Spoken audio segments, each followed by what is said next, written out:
তারও বলছেন কল দিয়ে হুজুর এই লুকু হুজুরে অনেক সার্টিফিকেট তো আর ওই আপনার এলাম খালাম নাই, আপনি ওর সম্বন্ধে কিছু বলতেছেন না কেন? হ্যাঁ বলতে ভাই কেন কইম জামিয়া সাহেবের প্রিন্সিপাল আছে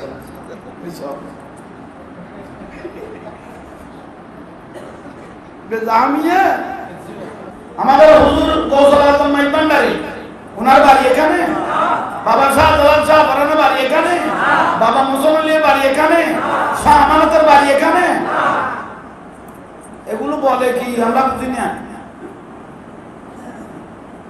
মদিনাওয়ালা যাকে যেখানে সোহবত দিয়েছেন এরা কিয়ামত পর্যন্ত এভাবে ইসলাম জারি করতে থাকবে। আর একটু জোরে বলেন সুবহানাল্লাহ, আর জোরে বলেন সুবহানাল্লাহ।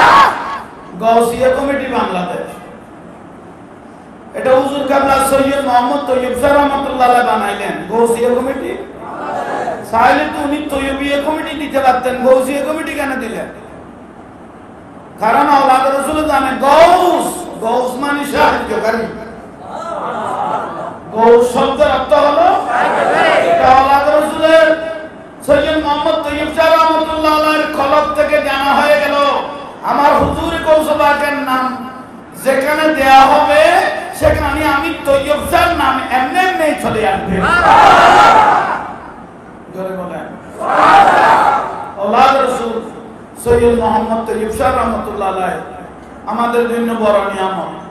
1974 সাল অনলি ফর 300 জন মানুষ নিয়ে চট্টগ্রাম জমিনে 10 দিন জুলুস জারি করেছিলেন সৈয়দ মোহাম্মদ তৈয়ব শাহ রহমাতুল্লাহ আলাইহি। কয়শো? আজকে 70 লক্ষের উপরে আশিক রাসূল চট্টগ্রাম জমিনে জমা হয়েছে। এগুলো আর বন্ধ করার কোনো সুযোগ নাই। তো 300 জন মানুষ নিয়ে আশিক নিয়ে যখন আওলাদ রাসূল সৈয়দ মোহাম্মদ তৈয়ব শাহ রহমাতুল্লাহ আলাইহি জুলুস জারি করলেন তখন অনেকজনে আমাদের সুন্নি বাতিলগুলো সবাই প্রশ্ন করেছিল এটা কি জুলুস, এটা কোথা থেকে আসবে? तो हुजूर के लाके प्रश्न करता हुजूर जुलूस क्या है, ये जुलूस में क्या फजीलत, जुलूस की फजीलत की औलाद रसूल सैयद मोहम्मद तैयब शाह रहमतुल्लाह अलैह बोलते हैं आए आशिक को सुनो ये जुलूस में क्या फजीलत मैं नजर में देखता है ये जुलूस में प्यारा रसूल हाजिर है। এটা কিয়ামতের জন্য কবুল, এটা বন্ধ হওয়ার কোনো সুযোগ নাই। আলহামদুলিল্লাহ এই জুলুস এখন বর্তমানে চলতে বড় হতে পৃথিবীর 152টা দেশে এখন ঈদে মিলাদুন নবী জুলুস চলতেছে। পৃথিবীর 152টা দেশে 52টা দেশে ঈদে মিলাদুন নবী চলতেছে। এমনকি মক্কা মদিনাতে ঈদে মিলাদুন নবী চলতেছে। হাজার হাজার আশিক রাসূল আমার দয়াল নবীকে দাঁড়িয়ে দাঁড়িয়ে নূরুন নবীকে সালাম দিচ্ছে। ঠিক না? আমি ওই দিন লাইভে দেখতেছি মক্কার খতিব সাহেব আশহাদু আন্না মুহাম্মদ রাসূলুল্লাহ বলার সঙ্গে সঙ্গে দেখতেছি চোখে চুমা দিতে লাগলো। লাইভের মধ্যে দেখতেছি। তাহলে এখন আর এখানে সীমাবদ্ধ জায়গা নাই বলেন না? নাই নাই নাই। আল্লাহ আমাদেরকে সুন্নি পরিবারের মধ্যে জন্মগ্রহণ করাইলেন, আলহামদুলিল্লাহ। আমরা যে মুসলমান হিসাবে সুন্নি পরিবারে জন্মগ্রহণ করেছি আমাদের থেকে ভাগ্যবান পৃথিবীতে আর কেউ নাই। বলেন না? দাড়ি টুপি পাগড়ি মিসওয়াক এগুলি মান্য, এগুলো আমল। দাড়ি টুপি পাগড়ি মিসওয়াক জুব্বা বা খাবা যত রকম আছে এজিদ বাহিনী 22,000 এজিদ। দাড়ি টুপি পাগড়ি মিসওয়াক আযান একামত সিজদা কোনো বাকি ছিল না, সবগুলো ছিল। এতটুকু টাকার বড় আল্লাহু আকবার করে আওলাদ রাসূল ইমাম হুসাইন রাদিয়াল্লাহু তাআলা হুকে শহীদ করে দিলেন। ইমানদার বলার সুযোগ আছে? দাড়ি টুপি পাগড়ি মিসওয়াক সব ছিল, আওলাদ রাসূলকে কি করে দিলেন? 1,500 বছর পরে এসো বর্তমানে দেশে রানিং এজিদ আছে তো এজিদকে বলতেছে হযরত এজিদ। এজিদ বলে রহমতুল্লাহ আলাইহি। আর একটা কুয়াকাটার হুজুর আছে, আমি মোবাইলে শুনতেছি এজিদের কোনো দোষ ছিল না তো ইবেদানিতের বনে জামাই লাগে হত্তর ব্যাখ্যাল মানুষ এজিদের বলে কোনো দোষ নেই বর্তমানেও রানিং এজিদের দেশে জোরে বলেন না দাড়ি টুপি ফাঁকরি মিসওয়াকের কোনো অভাব জোরে বলেন না জাহাঙ্গীর হুজুর আপনাদের তো সুন্নত নাই সব আমাদের কাছে আছে কি কি আছে কত এক নম্বর না আপনারা একটু কম করেন সেটা কি কত মিসওয়াক তো তোমরা কিভাবে করো কত এমনি তো করি করি ভাইকে না তুই জন্য বাদ না করে ফেসের কেন তুই জন্য বাদ না করে নিচে উড়েই বেমারা তুলি নিচে বেতারা কোনো এক কোয়ারে চলে যায় হত্যার ব্যাকল মানুষ হবে কেন ইসলাম তারা এগুলো শয়তানি ছাড়া আর কিছু নাই কত বড় ব্যাকল মানুষ একজন হুজুর নেই সবগুলো দামি সুন্নি জামাত হ বাদ বাকি যত দল আছে সবগুলো গোসবাগ উনি কত বড় মাকানের আল্লাহ আমি ক্ষুদ্র মানুষের জবানে বাকে বলা সম্ভব নয় একটু সোহবতের জন্য নিয়ামত নেওয়ার জন্য দুই এক কলমা নিজ আমল করে আপনাদেরকেও যেন হেদায়েতের বাণী মদিনার রাস্তাটা যেন সবাই ধরতে পারি মত আল্লাহ সেই তৌফিক দান আসেন ভাই গোসবাগ রাদিয়াল্লাহু তাআলা আনহুর আব্বা জান সালেহ নবী রাহমাতুল্লাহ আলাইহি উনি কেমন ছিলেন আর দলিল করতে হবে না একটু ইশারা দিচ্ছি সালেহ নবী যিনি 3 দিনের ক্ষুধার্ত হলেন ফেডাখানা নাই ফেডার খিদা বরদাস্ত করতে না পারে দিজালা নদীর ধারে হাঁটতে লাগলেন একটা আপেল বেশি আসলেন হাতে ধরলেন অর্ধেক খাইলেন শরীরে খবর হয়ে গেল কার জিনিস খেয়ে ফেললাম খুঁজতে খুঁজতে বাগানের মালিককে পাইলেন ভাই আপনার জিনিসটা খেয়ে ফেলেছি বাবা আপনার জিনিসটা খেয়ে ফেলেছি এটা আমি 3 দিনের ক্ষুধার্ত বরদাস্ত করতে না পারি তো বাগানের মালিকে বলতে গাছের গোড়াও দাঁড়িয়ে নিজের প্রতি মানুষ খবর নেই আর এবার আদান খাইয়ে দিয়ে তাই গিয়ে গই তুই লাগে দাঁতি বেড়ে বড় করে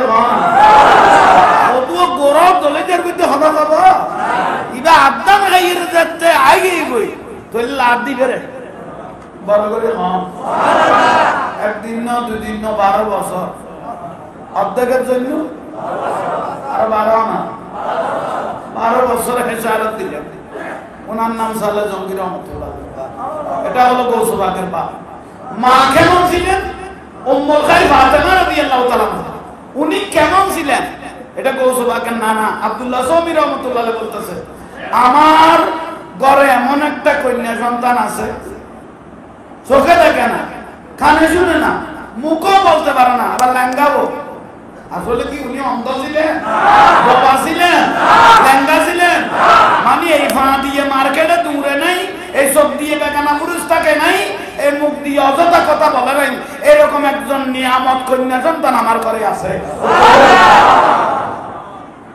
তাহলে বাপ অর্ধেক আপেল নিয়ে 12 বছর মা কেমন সুগন্ধ বাবা বড় ল্যাঙ্গা আসলে সবগুলো থেকে দুনিয়ার গুনাহ থেকে উনি পবিত্র ছিলেন এই দুজনের বাগান থেকে দুজনের ফসল থেকে দুজনের নিয়ামত থেকে একটা নিয়ামত বের হলো যার নাম হুজুরে গৌসুল্লাহ ঠিক না একটা ডিম যদি নষ্ট হয়ে যায় বাচ্চারা আশা করা যায় না একটা ডিম যদি নষ্ট হয়ে যায় বাচ্চারা আশা করা যায় না আর একটা মা একটা বাপ যদি তাদের খাসলত আদর্শ যদি নষ্ট হয়ে যায় দেহায়া হয়ে যায় উলঙ্গপনা হয়ে যায় তাদের থেকে আর সুসন্তান আশা করা যায় না সোজা ধরে সেই জন্য বর্তমান যুগে আমাদের মা বোন থেকে আল্লাহর ওলি আর বের হবে না কষ্ট হয়ে যাবে কেন আজকে আদর্শ ছুটে গেছে আদর্শ লড়ে গেছে কেন বেহায়া হয়ে গেছে মা বোন গুলো ঠিক না ভুল বললাম মনে হয় আল্লাহ মা বোনদেরকে পর্দা করে চলার তৌফিক দাও আগের যুগের মা বোনেরা রাস্তা পেয়েছে জান্নাতের টা এখন বড় করে না কথা না বলি আগের যুগের মা বোনেরা লাস্তা পেয়েছে জান্নাতেরটা, কিন্তু বর্তমান যুগের মা বোনগুলো উন্নত, লেখায় পড়ায় আমলে জ্ঞানে ফেসবুকে ইউটিউবে মা বোনগুলো উন্নত, কিন্তু লাস্তা পেয়েছে জাহান্নামেরটা। কেন কেন কেন কেন জাহাঙ্গীর হুজুর? আগের যুগের মা বোনগুলো একটা পুরুষ দেখলে গোড়া টাইনে না, গোমরা টেনেছেন লাস্তার এক পাশে হয়ে গেল, ঠিক না? ফর্দাও করেছেন লাস্তার এক পাশে হয়ে গেলেন। আমার দয়াল নবী বলে মুবাশশিরিন, ওই মাগুলোর জন্য সুসংবাদ, ওই মাগুলো আমার মেয়ে ফাতেমার সঙ্গে জান্নাতে। আর এই যুগের মাগুলো উন্নত কিন্তু পর্দা নাই, উন্নত কিন্তু পর্দা তো নাই, যে নাই আরো পর্দার জন্য যুদ্ধ শুরু হয়েছে। কিছুদিন আগে ঢাকা বাস সিটির কিছু মেয়ে পুরুষ কাগজে লেগে সিনার মধ্যে লাগিয়ে শহীদ মিনারে মূল রাস্তার মধ্যে চলে আসলো পোশাকের অধিকার, পোশাকের স্বাধীনতা, মানে যেরকম চাই সেই রকম তারা পোশাক পরবেন, কেউ কোনো ডাক দেওয়ার সুযোগ নাই। আমিও ভালোভাবে তাদেরকে দেখলাম, পোশাকের অধিকার, পোশাকের স্বাধীনতা, ভালোভাবে তাকাইলাম, দেখতেছি শাড়ি আছে, ব্লাউজ নেই। শাড়ি আছে, শাড়িটাও উন্নত, মশুরিকে হার মানা গেল। শাড়ি আছে, শাড়ি আছে, ব্লাউজ নাই। উনার সঙ্গে কিছু ভাই ইউটিউবাররা কথা বলতেছে, আপনি এরকম আসলেন কেন? কত এটা আমাদের অধিকার, কেউ কোন নজরে তাকাইও না। কত কিনলে কোন নজরে তাকাইও, 2 টাকা করে কুলি দিও, আর তাকানোর তো সুযোগ নাই। সবগুলো তো আর বাড়িতে রাখি আসি নাই, এখানে সঙ্গে নিয়ে আসেছি, সেই জন্য তো তোমার থেকে টাকা কাটছি। কোন বুলন না, ব্লাউজ নাই, কি করিয়েছে রে শাড়ি, এটাকে কিরকম করে আমি তাকাইছি।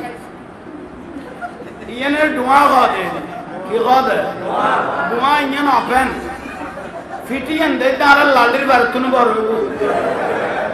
খতর বিয়াক কলেজ যাক, নিশ্চয় এদের জন্মের কোন সমস্যা আছে। এই পর্যন্ত কোন রিক্সাওয়ালার মা বাপ, ঠেলা গাড়িওয়ালার মা বাপ, দিন মজুরের মা বাপ, শাসাইয়ের মা বাপ, চাকরিজীবীর মা বাপ, মুদির দোকানের মা বাপ, সাহায্যের মা বাপ, বৃদ্ধাশ্রমে যেতে হয় নাই। যাদের ডিগ্রি বেশি, যাদের লেখাপড়া বেশি, যাদের জ্ঞান বেশি, তাদের মা বাপ বৃদ্ধাশ্রম আজ দুঃখে দুঃখে মরতেছে এই কুলাঙ্গার লেখাপড়ার এগুলোর কারণে, ঠিক না?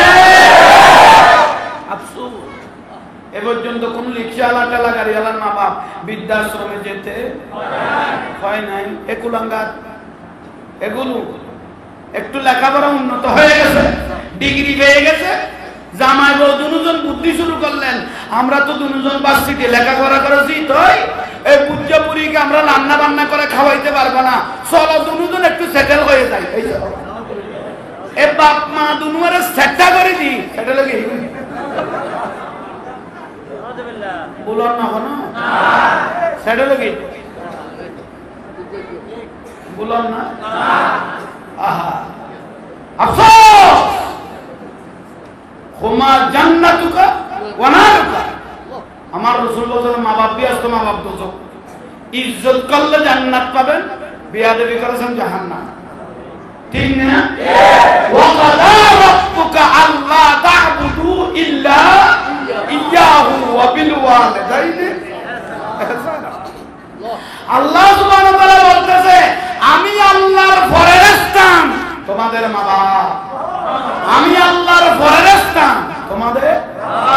গ্রামে সমাজে বলে মা বাপ জাহিরি কথা, মা বাপ ভুল নয়, বরাবর ভুল নয়, আমার রাসূল পাকের হাদিস আছে, যেই ছেলে মেয়ে মা বাপ থেকে দোয়া নিতে পারে নাই তার ভবিষ্যৎ অন্ধকার। যেই ছেলে মেয়ে মা বাপ থেকে দোয়া নিতে পারে নাই তার ভবিষ্যৎ অন্ধকার।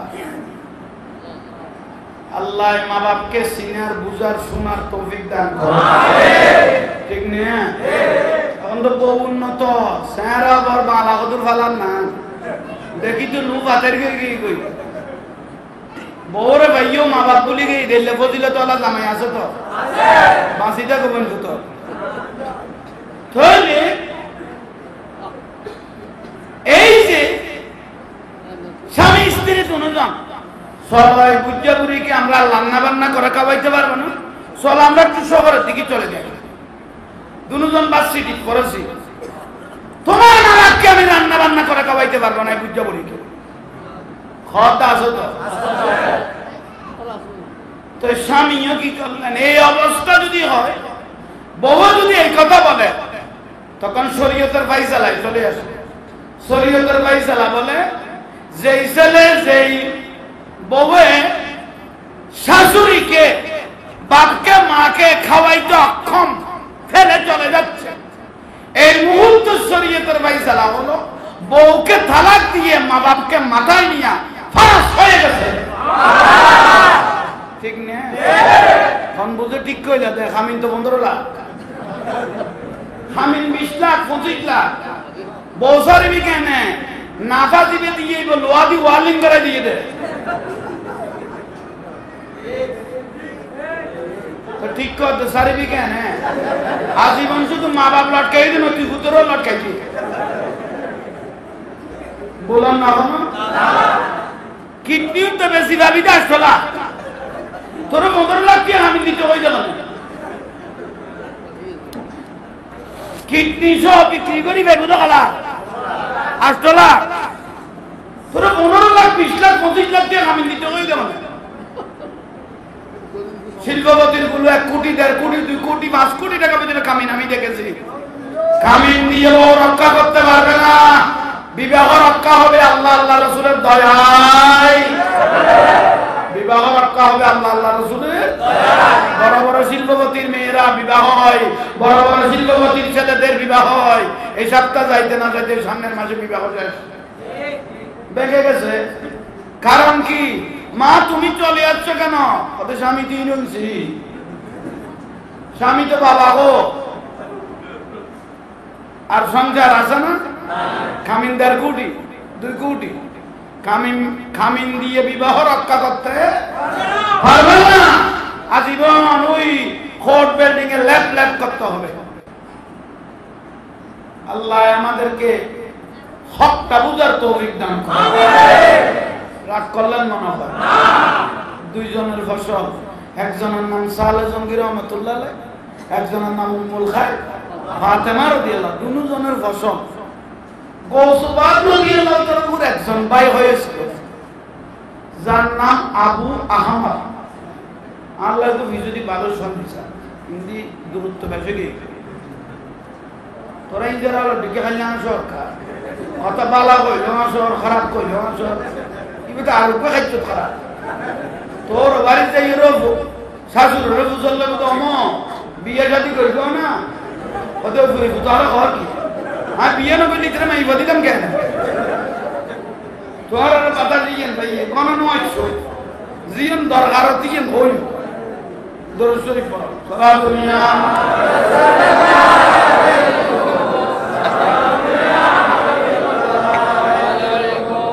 কেমন ছিল এই দৃশ্য মদিনা দেখেছেন সব সাহাবী খেলেছেন নাতি হাসান হুসাইন পাশে দয়াল নবী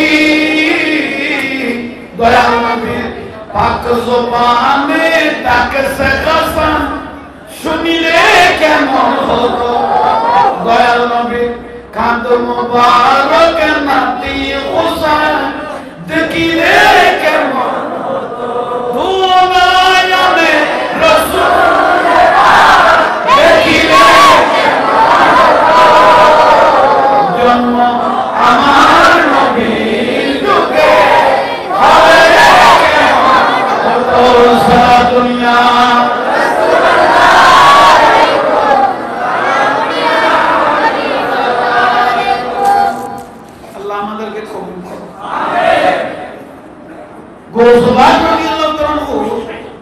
একজন ভাই হয়েছিল যার নাম আবু উনি 20 দিন থাকে নাই আল্লাহ সুবহানাহু ওয়া তাআলা দুনিয়া থেকে নিয়ে গেলেন উম্মুল খায়র ফাতেমা রাদিয়াল্লাহু তাআলা আনহা বয়স হতে 59 বছর হয়ে গেছে। এর মধ্যখানে আর কোনো সন্তান আদি হয় না। তা আমাদের গ্রামের সমাজে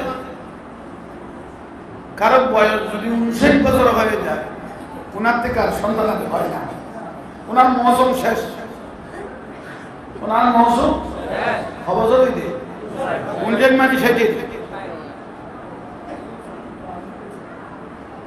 কোনো কথা বলবেন না। তাহলে উম্মুল খায়র ফাতেমা রাদিয়াল্লাহু তাআলা মুসাল্লার নামাজ পড়ার পরে মুসাল্লার মধ্যে চিন্তা করতেছে, একটা ছেলে আল্লাহ সুবহানাহু ওয়া তাআলা দিয়েছিল, সেটা আল্লাহ সুবহানাহু ওয়া তাআলা নিয়ে গেলেন। এর মধ্যখানে আর কোন সন্তান আদি হয় নাই। এখন 59 বছর বয়স হয়ে যাচ্ছে আমার, তো স্ত্রী যদি 59 হয়, স্বামীর তো অনেক হয়েছে, ঠিক না? তখন উম্মুল খায়র ফাতেমা রাদিয়াল্লাহু তাআলা আনহা মুসাল্লাত বসে চিন্তা করতেছে, হঠাৎ করে যদি আমি অথবা আমার স্বামী যদি মারা যায়, বংশ তো বাকি জ্বালানোর মতো কোনো সন্তান আদি নাই। তখন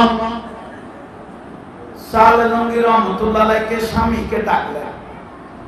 উম্মুল খায়র ফাতেমা রাদিয়াল্লাহু তাআলা আনহা স্বামীকে ডাকলেন, স্বামী, আমরা দুজনের বয়স হয়ে গেছে, একটা সন্তান দিয়েছিল, আল্লাহ নিয়ে গেলেন।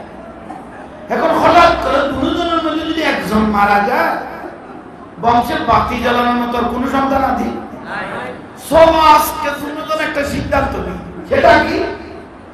আল্লাহ থেকে আজকে একটা সন্তান খুঁজে নেব, দোয়া কবুল হয়েছে, এরকম একটা টাইম আছে, সেটা হলো তাহাজ্জুদের নামাজ। হাল মিন মুস্তাগফিরিল্লাহ, আল্লাহ বলে লা মাকান থেকে নিচের আসমানে চলে আসেন, বন্দাই যখন চোখের পানি ছেড়ে আল্লাহকে ডাক দেয়, ফাইন্নী করিব, আল্লাহ রহমত নিয়ে বান্দার পাশে চলে আসে। আল্লাহ দূরে না, আল্লাহ কাছে। নাহনু আকরাবু মিন হাবলিল ওয়ারিদ, শায়নের কাছে। সুবহানাল্লাহ, সুবহানাল্লাহ। আর ভাই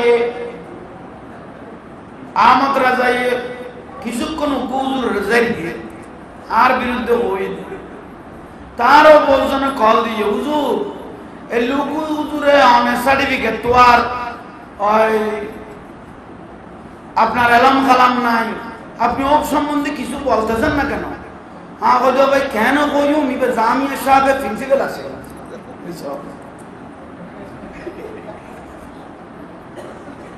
জামিয়া সাহেবের প্রিন্সিপাল আছে, খতর বিয়া করলাম।